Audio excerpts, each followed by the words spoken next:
ஷேய் விஷ்ணு தமிழ்நாட்டுக்கார பூரா எல்லாம் நல்லா கேட்டுக்கோங்கடா. விவசாயத்தில் பூரா பில்டிங் போட்டு வச்சுருக்கான், நவதானியம் விளையிற இடத்துல கம்பெனி பூரா. இப்போ அதை பிடிக்காரு ஐயா கடவுள். அதில் செக் பண்ணதில் ஆட்டோமேட்டிக்காக தண்டனை போட்டாரா. அதான் கருதை காய வச்சு இரும்பு கம்பியை பழுக்க வச்சு இழுக்கக்கூடிய இடத்துல இழுப்பாங்க. அதான் முதல் தண்டனை போட்டிருக்காரு. 3 சட்டத்தை இன்னும் வெளியே எடுக்கலை. இந்த ஒரு பாயிண்ட் எடுத்திருக்காரு. சுழிஞ்சிக்கிட்டே எடுக்கணும்ல. தப்பு செய்யறதுக்கு முன்னாடி ஆடிக்கிட்டே போகிறான். தப்பு செஞ்ச விட்டு அப்படியே வீட்டில் தின்னு கொளுத்து மப்பேறி போய் ஓட்டிட்டு படுக்கான். அப்போ அந்த ஓட்டின கணக்கில் போடுறாரு. கருதை காய வச்சு இழுத்துருவார். இரும்பு கம்பியை பழுக்க வச்சு பழுக்க வைப்பார்.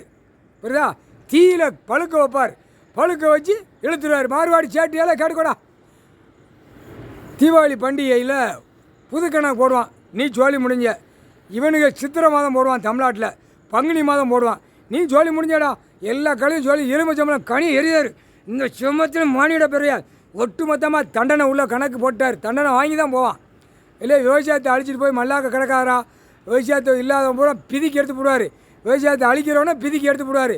சாணி வெளியே வந்துடும். அதே மாதிரி கூட போட்டார்ரா கணக்கு. நீதிமான், நீதி அரசர், நீதித்துறை, நீதிபதி சேர்ச்சி கணக்கு எழுதிட்டார். அந்த கணக்கு முக்கால்